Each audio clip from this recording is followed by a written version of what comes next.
আমি সবসময় বলি যে এই ফরম্যাটটা খুবই আনপ্রেডিক্টেবল ফরম্যাট এবং এই ফরম্যাটে যদি আমরা একটু ভালো করি আমাদের কিন্তু ক্যালকুলেট করলে আমরা হয়তো আরও একটু দূরে যেতে পারবো।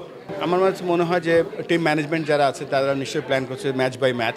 আপাতত সমস্ত চিন্তা আমি আশা করছি যে শুধু শ্রীলঙ্কা নিয়েই থাকবে, তারপরে ম্যাচে দেখা যাবে কি। তো একটা একটা করে ম্যাচ হয়তো তারা প্ল্যান করছে, আমরাও সেটাই আশা করছি। এক নম্বরে বলবো যে এই টিমটার টিম স্পিরিটটা ভালো লেগেছে। দেখবেন যে গত ম্যাচটার টিম কম্বিনেশনটা ছিল ভেরি অকওয়ার্ড, 4.5 বোলার নিয়ে আমরা খেলেছি, তারপরেও কিন্তু টিম ব্যাক আপ করেছে। আর সব ইম্পর্টেন্ট যেটা আমার কাছে এই টিমের মনে হচ্ছে যে বাউন্স ব্যাক করতে পারে তারা। আমরা শ্রীলঙ্কার সাথে হারার পরে আমরা আফগানিস্তানের সাথে বাউন্স ব্যাক করেছি, শ্রীলঙ্কার সাথে আমরা ফার্স্ট পাওয়ার প্লে ইউজই করতে পারি, তারপরেও একটা মোটামুটি একটা ভালো টার্গেটে গিয়েছি। তো টিম স্পিরিট এবং এই টিমটার যে একটা শক্তি, যেটা সব থেকে বড় যেটা আমার মনে হচ্ছে, সেটা প্রত্যেকটা সেক্টরে তারা ভালো ক্রিকেট খেলার চেষ্টা করছে। এটা হচ্ছে একটা দেশের ক্রিকেট সার্ভাইভ করার জন্য মানে একটা কোচিং পাথওয়ে তৈরি করতে হয়। কোচিং পাথওয়েটা হচ্ছে একটা লেভেল 1, তারপর লেভেল 2, লেভেল 3। গত বহু বছর ধরে এখানে লেভেল 3 হয়নি, কখনোই হয়নি, বাট অনেক লেভেল 2 কোচ যারা নাকি ওয়েট করছিল নেক্সট স্টেজে কীভাবে যাবে, তাদেরকে আইডেন্টিফাই করেছি আমরা প্রথমেই। আমরা গেম ডেভেলপমেন্ট এবং ক্রিকেট অপারেশনসের সাহায্য নিয়ে কারা কারা বিসিবির এমপ্লয়েড আছে তাদেরকে প্রথমে নিয়েছি। তারপরে কিছু বিদেশ থেকে আমাদের কোচ যারা আছে, বিভিন্ন দেশে কাজ করে, তারা এসে এই কোচিং কোর্স করাটার মূল কারণ হচ্ছে যে আমাদের দেশে যারা হাই পারফরমেন্স ক্রিকেটার তাদেরকে যেন আমরা নেক্সট লেভেলে নিয়ে যেতে পারি এবং আমরা কোচরা যাতে ওই ওয়ার্ল্ড ক্রিকেটের কন্টেম্পোরারি কী হচ্ছে তারা সেটা জানতে পারবে। আমরা গত 8 দিন 10 দিনে 2টা কোর্স করেছি। প্রথম 3 দিন করেছে স্পেশালাইজ ব্যাটিং কোচ, যে কোচগুলো আমাদের বিভিন্ন এজ গ্রুপ টিমে বা আমাদের যে emerging team, high performance team, এই টিমে বা ন্যাশনাল টিমে যারা ভবিষ্যতের ব্যাটিং কোচ হবে তাদের জন্য।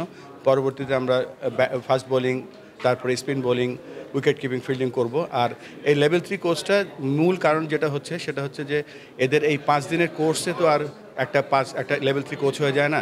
এই কোর্সটা হচ্ছে 2 ভাগে বিভক্ত। একটা হচ্ছে রেসিডেন্সিয়াল কোর্স, যেটা 5 দিন শেষ হলো, এরপরে তারা 90 দিন ধরে একটা বিভিন্ন প্রজেক্ট নিয়ে কাজ করবে। এই প্রজেক্টগুলো কাজ নিয়ে করার পরে তাদের যে রেজাল্টটা আসবে, রেজাল্টের উপর নির্ভর করবে তারা লেভেল 3 কোয়ালিফাইড কোচ হতে পারছে কিনা। আজকে আমরা যে কোচরা এখানে ছিল তাদেরকে প্রথমেই অভিনন্দন জানিয়েছি যে বাংলাদেশ সেকেন্ড রাউন্ডে গিয়েছে সুপার 4-এ, বিকজ তারাই অ্যাকচুয়ালি আমাদের গ্রাসরুট ক্রিকেটারদের থেকে ইন্টারমিডিয়েট ক্রিকেট তৈরি করে এবং তাদের কৃতিত্বটা আমরা সবসময় ভুলে যাই। তো তাদের একটা বড় কৃতিত্ব ছিল আজকের আমাদের টিম যে এই সুপার 4-এ গিয়েছে। আর সুপার 4-এ আমরা হংকংকে হারিয়েছি, আমরা আফগানিস্তানকে হারিয়েছি, শ্রীলঙ্কার সাথে আমরা হাফ অ্যান আওয়ার খারাপ খেলেছি বলে আমরা হেরে গিয়েছি। তো যোগ্যতার দল হিসেবে আমরা সেকেন্ড রাউন্ডে শুধু যাইনি, আমাদের যে এই টিমটা কনসিস্টেন্টলি ভালো খেলছে তারই বহিঃপ্রকাশ এটা। আমাদের যে ক্রিকেটের ডিসেন্ট্রালাইজেশন প্রোগ্রাম, এবং এখানে মিঠু ভাই আছে, তিনি সাইমন টাফলের মতন ট্রেনার নিয়ে এসছে এখানে, আম্পায়ার ট্রেনিং, আমাদের টনির মতন কিউরেটার ট্রেনার এসছে এখানে। তো আমরা যেটা প্ল্যান করছি যে আমরা একটা এডুকেশন টিম তৈরি করব, যারা নাকি curator course, umpires, match officials course, তারপরে কোচিং কোর্সের একটা বড় ব্যাপার হচ্ছে যে, এবং আম্পায়ারিংয়ে শুধুমাত্র আমরা আম্পায়ার বা কোচ তৈরি করব না, সাথে সাথে আমরা টিউটর তৈরি করব, যে টিউটররা ইন্ডিপেন্ডেন্টলি বাংলাদেশ ক্রিকেট বোর্ডের নির্দেশে দেশব্যাপী কাজ করতে পারবে।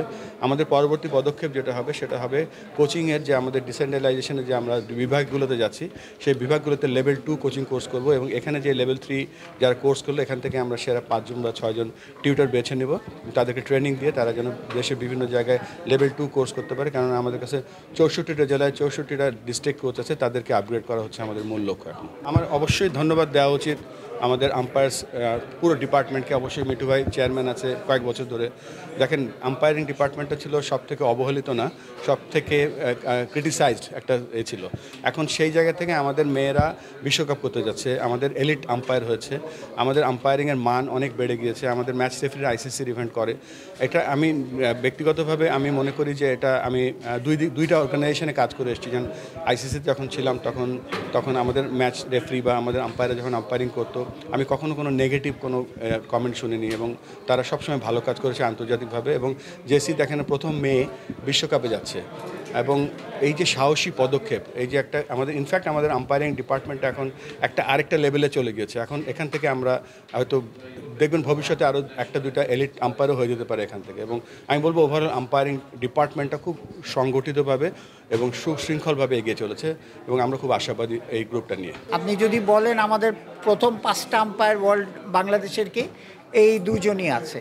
সো আমাদের এক্সপেকটেশনও যা করছে এটাই এক্সপেক্টেড যে দে আর পারফর্মিং রিয়েলি ওয়েল। আপনি বোথ ম্যাচ দেখেন, বিশেষ করে ইন্ডিয়া পাকিস্তানের মতো এত প্রেশার ম্যাচেও হ্যাঁ মুকুল হ্যাজ ডান ভেরি ওয়েল, গাজীও খুব ভালো করছে। সো আমরা এটা ভালো লাগে দেখে যে কষ্টটা আমরা ক্রিকেট বোর্ড বলেন আম্পায়ার ডিপার্টমেন্ট যেটা করছে সেটার সুফল আমরা এখন পাচ্ছি। আমাদের প্রেসিডেন্টের নেতৃত্বে দেখেন আমরা সাইমন টাফেলের মতো লোক এনেছি, কেন এ সারা দুনিয়াতে গিয়ে কিন্তু ট্রেনিং দেয় যাতে এরা নেক্সট লেভেলে যেতে পারে। আমাদের এই লেভেলে ধরেন 4 বছর আগে আমি যখন নিয়েছিলাম যেই অবস্থা ছিল সেখান থেকে আমরা একটা লেভেলে এসেছি। এখন এটাতে বসে থেকে তো লাভ নাই, আমাদের এখন নেক্সট স্টেজ হচ্ছে তার পরের স্টেজে যাওয়া, এবং আমাদের টোটাল আম্পায়ারিং স্ট্যান্ডার্ডটা শুধু ঢাকায় মধ্যে সীমাবদ্ধতা রেখে তো নাই। মানে আমাদের আমিনুল ইসলাম বুলবুল সাহেবের যেই প্যাশন রিগার্ডিং সারা দেশে ছড়িয়ে দেওয়া, সেম ওয়েতে আমরাও কিন্তু কাজ করছি যে আম্পায়ারিংটা হিসাবে মানুষ কেরিয়ার হিসাবে নিতে পারে, অ্যান্ড সারা বাংলাদেশে যাতে আমি রাজশাহীতে হলে আর আমার ঢাকার থেকে আম্পায়ার পাঠাতে না হয়, সেই পাইপলাইন হিসাবে কাজ করছি আমরা। আরেকটা আম্পায়ারিং ব্যাপারে বলতে চাই আমি যে এইবার যে এনসিএল হলো, মানে ক্রিকেটের আম্পায়ারিংয়ের যে কোয়ালিটি, এনসিএলের সময় কিন্তু আমাদের বোর্ডের বিভিন্নভাবে এত রিকোয়েস্ট এসছে আমিও করতে চাই, মানে অনেকে এনসিএল করতে চায়, অনেক আম্পায়ার। তো ভালো লেগেছে যে এনসিএলের মতন ইভেন্ট সবাই করতে চায়।